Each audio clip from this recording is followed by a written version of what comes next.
Hey folks, welcome to Brown Panel Music once again. This is an experiment where Marcy's gonna video me holding the phone. Anyway, this is kind of a cross between Toolbox and Toolbox.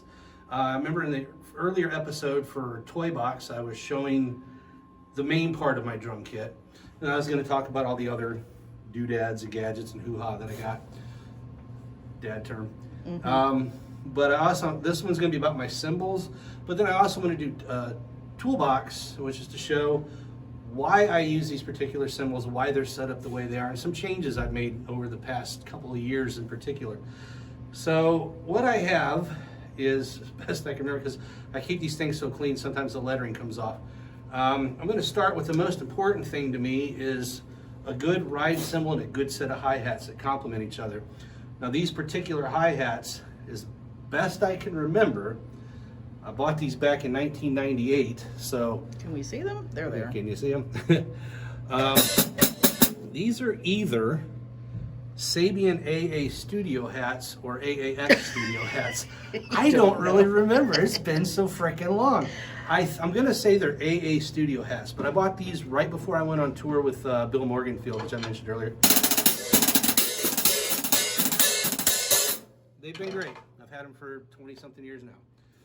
The ride that I really wanted to go for, and I eventually got through a bunch of finagling and trading and selling off other cymbals, this is a 21-inch Zildjian A Custom medium ride, and I love A Customs. They're very shiny, very bright. I like cymbals that cut. I'm not a real big fan of like K Custom darks and things like that, and this goes back to when I used to be in retail and sold drum stuff. I had a customer come in one time and said, "What's the best cymbal I can get?" And I said, "Whatever sounds good." And another customer said, "No, Zildjian K Customs." And I'm like, "No, those are the most expensive Zildjians. The best cymbal for your money is whatever sounds good, because once you record something, nobody's going to know what you're playing, okay? Unless you know that particular drummer in that particular band whose song you're hearing, you have no idea what drum kit they're using, what heads they've got, what cymbals they're using, what sticks they use. That doesn't matter. It's all irrelevant. What matters is how good it sounds, first of all." So I told the guy, I said, "No, if it says Fisher Price and it's $5 and it sounds good to you, guess what? You got a bargain. Use it." So I got picky on my cymbals. That's my ride, is a 21-inch A Custom medium. I'm guessing these are Sabian AA Studio hats, as best I can tell. Now my crashes are a little bit different. This is a 16-inch A Custom projection crash. It's the only projection one I have. This is a 17-inch Zildjian A Custom. This is my Bad Mama Jamma. This cymbal, I will always have one of these as long as they keep making them. Zildjian, I hope you're listening to me. 18-inch A Custom. I love this cymbal. I base my crashes off of this. I base the underlying foundation off of the ride and the hi-hat, but when it comes to my crash cymbals, this is my main beast. This one is a 16-inch A Brilliant that I believe is from the 80s. If I am not mistaken, and I've gone back and done some research looking at old pictures of my kit and stuff, my brother and I, he got it originally on our old drum kit we had back in the mid-80s, and this thing has survived all the way up till today. Even it looks immaculate, it sounds immaculate. I'll give you a little hit on each one. Now the reason I arranged it this way, 16, 16, 17, 18, because your drums are usually arranged small to big, right? If you're right-handed, it goes this way. If you're left-handed, it goes this way. Some drummers get creative and put a little mix up. I know Kenny Arnoff, one of my favorite drummers. He plays with John Cougar Mellencamp and a whole host of others. He even played with Smashing Pumpkins one time. He has like a big tom and a littler tom, and then changes it up. And Bill Bruford's done some weird stuff in his later times. But I thought it would be nice to have it kind of split up so it's not too obvious. So I'm just going to go around the four real quick. My crashes. And I have heard them recorded both in the studio and live, and I love the sound of them, so that's what I keep. Splashes has kind of evolved over the years. This is an 8-inch A Custom. I'm sorry. Sorry, Sabian. This is a Sabian. It's an 8-inch Sabian of some kind. I think this is an AAX. It's not an HHX, but I think it's an AAX 8-inch. Over here I have just a basic 12-inch Zildjian Splash. with what's called a Celtic Cross crasher on top, so I can get a kind of sounds like those Mac stacks that Mike Portnoy put out a while back. I'm not going to get into this because that's different. I've always had a Wuhan China. This is a 20-inch Wuhan China. So I fell in love with those when Neil Peart did Mystic Rhythm. So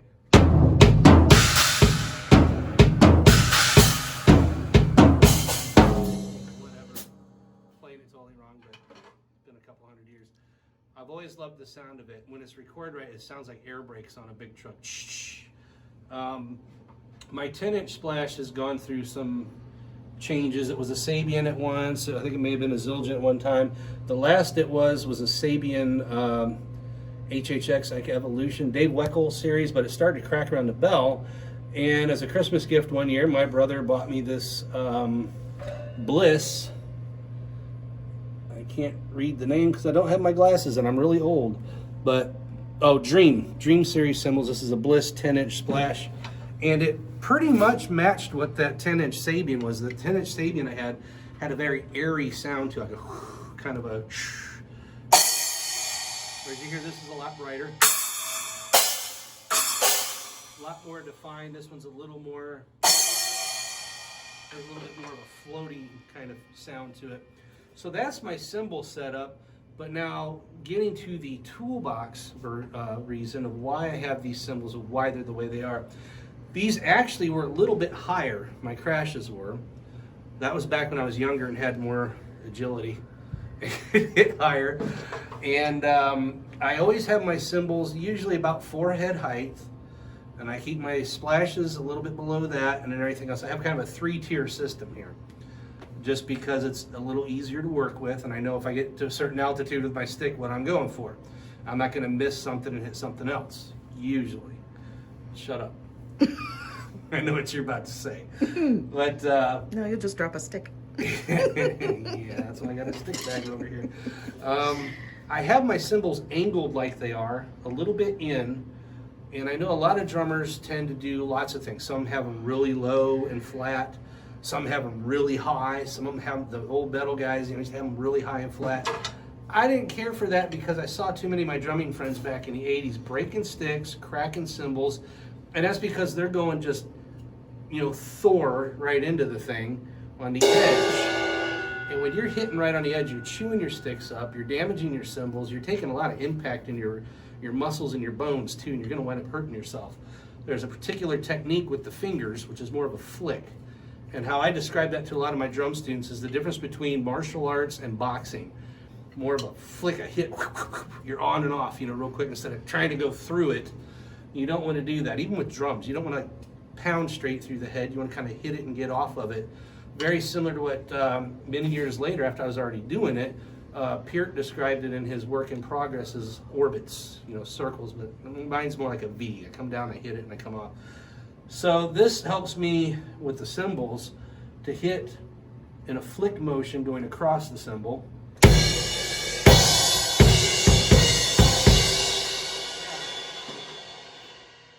Still get plenty of sound, plenty loud, and I don't have to damage anything to do it. This sounds ridiculous to most of you, and I hope it does. My sticks last me forever. One pair of sticks will usually last me 2 months or a month and a half, and that's with heavy playing. That's practicing, that's gigging. I can even get away with using the same pair of sticks throughout a show as long as I don't drop any sticks. So I'm preserving what I have so I'm not wasting a lot of money. I'm not endorsed, so it's not like I can say, hey, I need some more sticks and cymbals. I don't have time for that. Ain't nobody got time for that. So I'm trying to get on and off as quick as I can. I did, just to highlight why I do this real quick before we end the video, I did a drum battle at a show with my old band Speechless. There's the drum head I have, and I'll tell you more about that too. The company that made that drum head, I've got to plug them so good because they're amazing.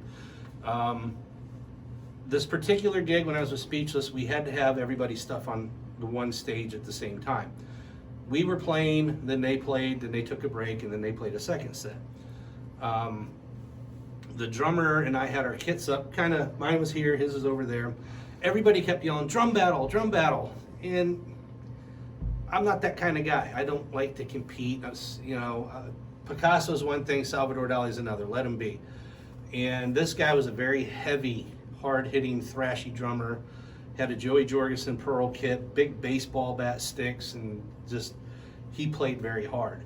And so finally, we gave in. We just looked at each other between their two sets. Everybody started yelling, drum battle, drum battle. So what do you think? He goes, yeah, let's do it. So we ripped off John Tempesta and Charlie Benante from the Modern Drummer video where they did a drum duo. We started off playing like a very Zeppelin, Moby Dick or something, drum beat. We kind of just played this heavy groove, and then I would stop for like a couple bars. He would take a solo, and we go back into the groove. He would stop. I would take a solo for a couple bars, and we're just going to town.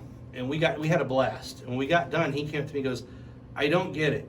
He goes, you're twice as fast as me, louder than me, and you hardly broke a sweat. Looks like you're barely back here doing anything. And I got to talking to him. Basically, it came down to technique. He's holding the sticks really tight, heavy sticks, a lot of work, really beating the heck out of everything. And I said, you probably break a lot of sticks. Your heads probably break. You go out of tune a lot. He's like, yeah. And I said, got to use your fingers, man. It's kung fu, not boxing. Go Bruce Lee, not Mike Tyson. And that helped him out. It's helped me out. You can be plenty loud. You can be plenty fast, more agility, more dynamic by using the finger technique than if you're powerhousing through everything. So in a nutshell, that's why my cymbals are the way they are, and everything works out great. I did lower the cymbals recently because I found I was getting tired in my old age, and missing a couple of times. I would not hit the cymbal. I'm like, what the heck? At one of the music schools I work at, I'm like, I never have this problem. I realized, oh, their cymbals are down lower. So, but they were a little too low for me. So I said, well, let me just drop everything about 1.5 inches, maybe 2 inches, see what happens. That one simple little trick of just dropping, that one weird trick of dropping my cymbals down a little bit, not these, but I think I brought the splashes down a little bit, definitely the crashes, and suddenly I was playing better. So you will evolve over time of changing your drum kit around. We'll get more into what I did with the drum kit itself from when I first got it to how it is today. It's gone through different configurations. So you're going to find your playing will improve by making minor adjustments. And it started with, for me, with the cymbals. So that's it for Toolbox and Toybox, my little episode with the drums. We'll go into more stuff later. Thanks for watching. Have a good one. Like and subscribe. Like and subscribe.